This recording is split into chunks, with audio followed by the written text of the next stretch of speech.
नमस्कार बंधुरा बांगाली रान्नाबान्ना चैनेले नतून भिडियोते सबाइके स्वागत। आज आमी बानिये देखाबो 10 टाकार एक कफिर पैकेट दिए एक असाधारण केक रेसिपि जा खेते खूबई सुंदर एबं खूबई नरम। এই केक आमी किभाबे बाड़ीते बानिয়েছি ता आमार এই ভিডিওটা শেষ পর্যন্ত দেখার অনুরোধ রইল। এই কেক বানানোর জন্য আমি এখানে এক বাটি উষ্ণ গরম দুধ নিয়েছি। এবার এই দুধের মধ্যে আমি ওই একই বাটির পরিমাপে এক বাটি গুঁড়ো চিনি দিলাম। গুঁড়ো চিনি দিলে তাড়াতাড়ি দুধের মধ্যে গলে যাবে, তাই আমি গুঁড়ো চিনি ব্যবহার করেছি।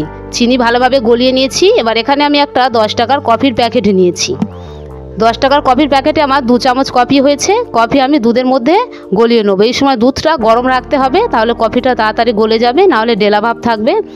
এবার এখানে আরেকটা পাত্রে আমি চালা নিয়েছি। এবার ওই একই বাটির পরিমাপে আমি এক বাটি ময়দা নিয়ে নিলাম।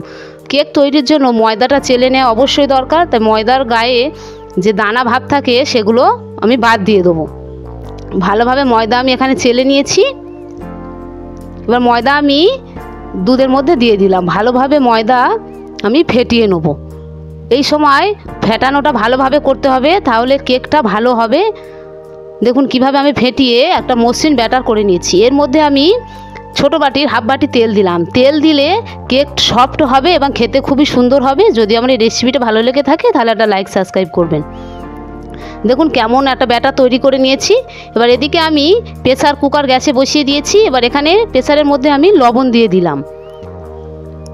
ভালোভাবে প্রেসার আমি গরম করে নেব, তাই ঢাকা দিয়ে আমি এই সময় গ্যাসটা বাড়িয়ে ভালোভাবে প্রেসার গরম করে নিচ্ছি।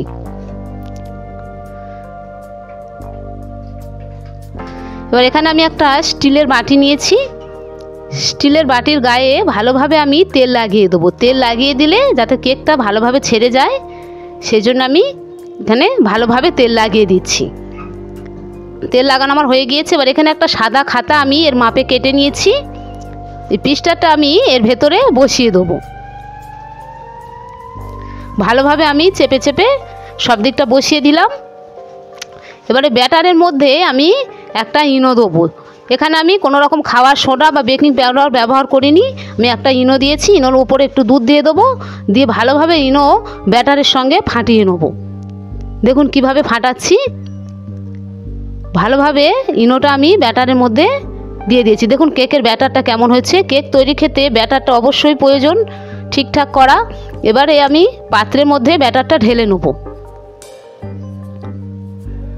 সবটা আমার ঢালা হয়ে গিয়েছে। এবার ঠুকে ঠুকে আমি ভালোভাবে সমান করে নিচ্ছি। ওপরে ডেকোরেট করার তারে আমি কাজু বাদাম ছড়িয়ে দিলাম।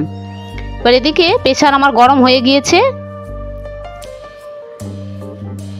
প্রেসারের মধ্যে আমি এটা বসিয়ে দেবো। বসিয়ে দিয়ে এই সময় গ্যাসটা আমি একদম কমিয়ে দিয়ে 40 মিনিট আমি অল্প আঁচে কেক হতে দেবো। এইভাবে কেক বাড়িতে বানিয়ে দেখবেন, খুব কম খরচেই খুব সুন্দর কেক বানানো যায়। ফিরে আসছি 40 মিনিট পরে। দেখছি আমাদের কেকটা কেমন হয়েছে। দেখুন পুরো দোকানের মতন হয়েছে। একটা কাঠি ঢুকিয়ে দেখে নিচ্ছি ভেতরটা কাঁচা আছে কিনা। দেখুন কাঠির গায়ে লাগেনি, মানে কেক আমাদের এখানে হয়ে গিয়েছে। দেখুন কেকটা দেখতে কি দারুণ হয়েছে। এইভাবে প্রত্যেকে বাড়িতে বানিয়ে দেখবেন।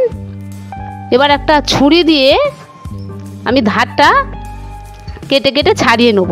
দেখুন কিভাবে আমি আস্তে আস্তে ছাড়িয়ে নিচ্ছি। ছাড়ানো আমার হয়ে গিয়েছে। এবার এখানে আমি একটা পাত্র নিয়েছি।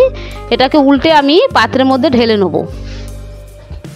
দেখুন কীভাবে করে নিচ্ছি। পিছনটা আস্তে আস্তে ঠুকে দিলে ছেড়ে আসবে। দেখুন কিভাবে ছেড়ে এসেছে। খুব সুন্দর হয়েছে কেক। এইভাবে কেক আমি কম খরচেই বানিয়ে নিয়েছি। হয়ে গিয়েছে আমার কেকের রেসিপি।